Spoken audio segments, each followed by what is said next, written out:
apalagi? Baik, nomor 13 dari Banyuwangi, kemudian nanti terakhir barangkali nomor 27 dari Kalimantan. Dari Banyuwangi, Pak Ya. Prono siapa tadi? Assalamualaikum Mari. Pak Ustadz. Assalamualaikum warahmatullahi wabarakatuh. Kami dari Banyuwangi. Ini kebetulan Pak Lek Prono barusan bangun juga. Ya. Kayaknya. Ini titip pertanyaan ada di sebelah saya kok titip pertanyaan lewat SMS. Jadinya suruh menanyakan padahal tadi sudah ditanyakan kalau tidak salah Bapak yang dari Wonosobo atau berapa? Ya. Soal sholat Jumat Pak.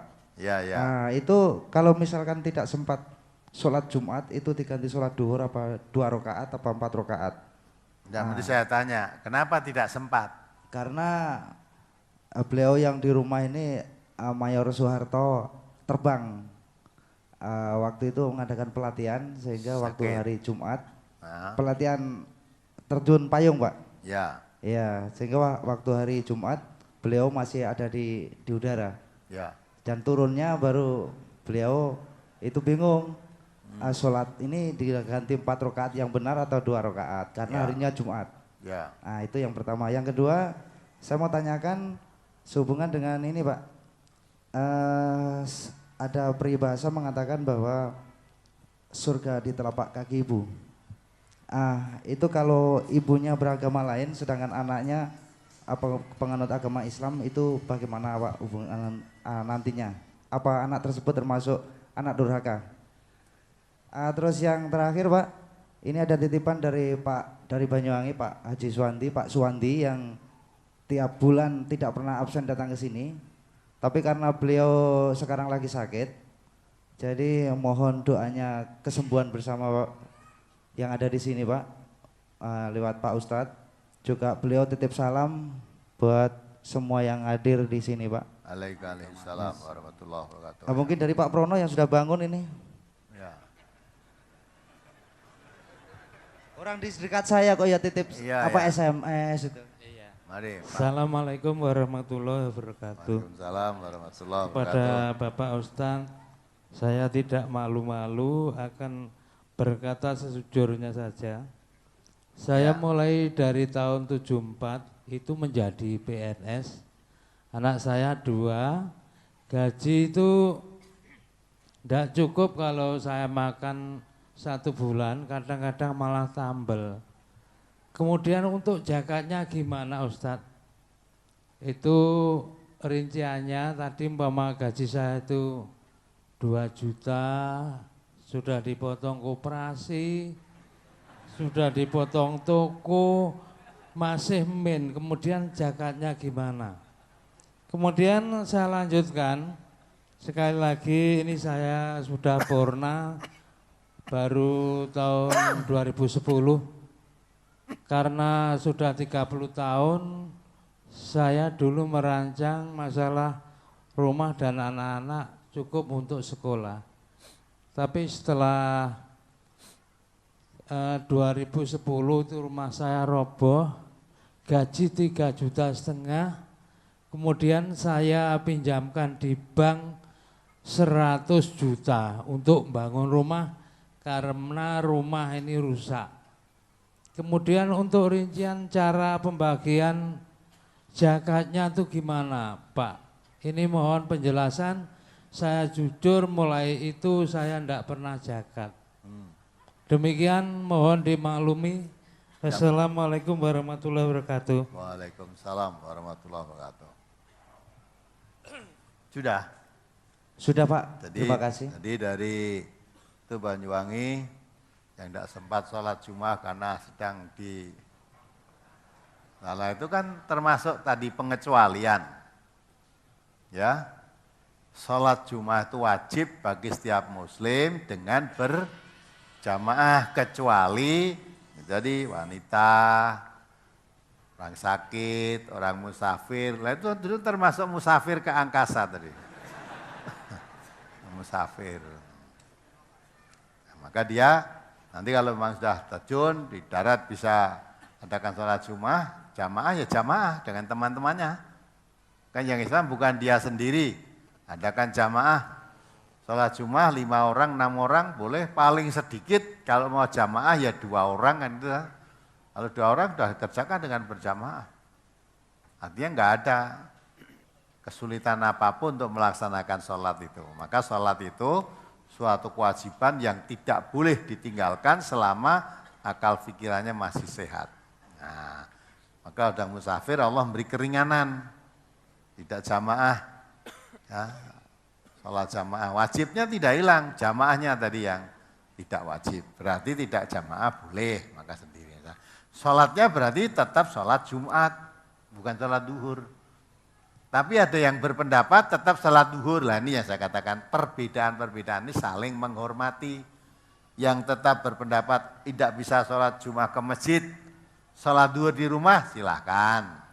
Tapi kalau kami dari memahami hadis tadi, sholat Jumat itu wajib dikerjakan dengan berjamaah, kecuali itu tadi wanita, anak, musafir, orang sakit, nah itu masuk sakit, bagaimana kalau harus wajib jamaah ke masjid, wong sakit, di rumah aja nggak bisa ya sholat dengan normal, bagaimana? Nah, maka itulah itu Allah beri keringanan, tidak usah jamaah.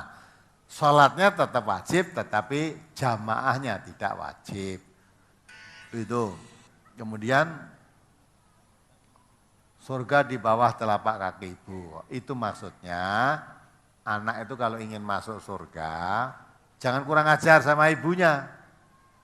Ya. Jangan kurang ajar sama ibunya. Harus tunduk, patuh, taat kepada ibu selama ibunya benar. Tidak bertentangan dengan Allah dan Rasulnya. Kalau agama ibunya agamanya lain, tidak masalah. Kalau agamanya lain, urusan duniawiyah, ya santuni dengan baik. Hal yang dibenarkan oleh Islam, boleh. Misalnya ibunya minta sesuatu untuk kebutuhan hariannya atau makan atau beli pakaian atau apalah, atau menyuruh sesuatu yang tidak bertentangan dengan agama, boleh digauli dengan cara yang baik, urusan dunia. Tapi urusan keyakinan, urusan agama tidak boleh kita mengikuti ibunya kalau agamanya agama lain. Tapi urusan dunia sebagai anak terhadap orang tua, terhadap ibu tetap disantuni dengan baik. Jadi tetap ditaati selama tidak bertentangan dengan agama kita, lah gitu. Ibunya tadi walaupun agamanya agama lain. Ya, jadi maksudnya surga di bawah telapak kaki ibu itu, ya karena zaman Rasulullah itu banyak orang yang kurang ajar sama ibunya. Sampai kalau bapaknya meninggal, ibunya diwarisi kok sebelum datang Islam itu. Ya, nah, maka itulah ini untuk menjaga supaya kamu tetap bisa hormat pada ibu, surga di bawah telapak kaki ibu. Tidak boleh kita menyia-nyiakan ibu. Ya, harus taat, tunduk, patuh kepada ibunya. Selama benar tadi. Jadi karena Nabi kita mengatakan innama ta'atu fil ma'ruf, taat itu hanya dalam yang baik. Tidak boleh taat kepada siapapun selama bertentangan dengan Allah dan Rasulnya. Boleh itu. Ya, kemudian doa. Tadilah kita doakan Pak Suwanti yang sedang sakit tadi, kita doakan kesembuhannya ya. Allahumma asfihim, Allahumma asfihi, Allahumma asfihim. Gaji tidak cukup untuk kebutuhan. Zakatnya gimana?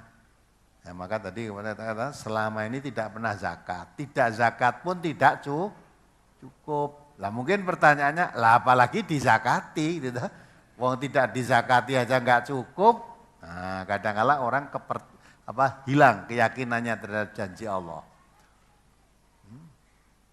Tidak dizakati tidak cukup, tapi bisa juga kalau dizakati malah cukup. Karena janji Allah itu yamhaqullah riba wa yurbi sadaqah. Allah memusnahkan harta yang tidak pernah dizakati. Musnah di sini bisa arti musnah hartanya, bisa musnah berkahnya. Walaupun tampaknya banyak tidak berkah, maka musnah. Tidak cukup. Wa yurbi sadaqah. Tetapi harta yang disedekahi, yang dikeluarkan zakatnya disuburkan oleh Allah.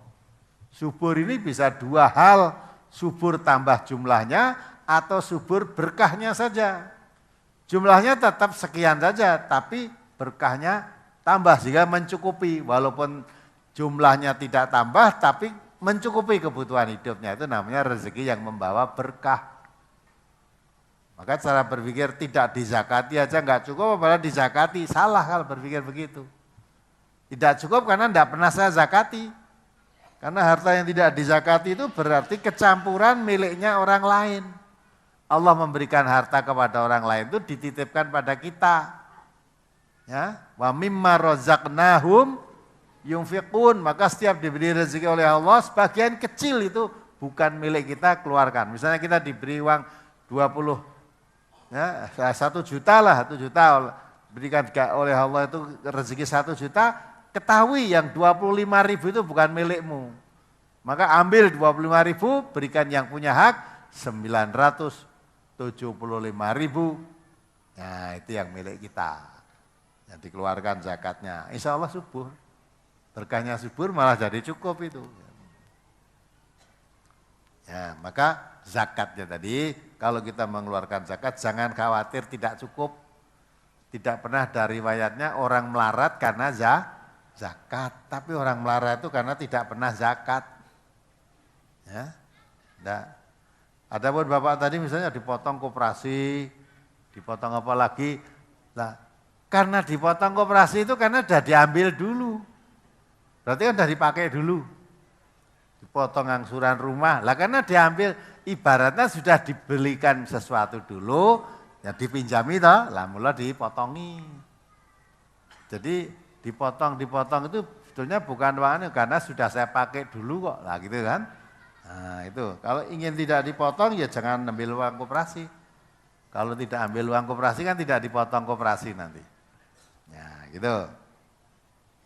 Ya, sehingga lah terus caranya zakat gimana? Ya gaji yang sudah diterima itu berapa?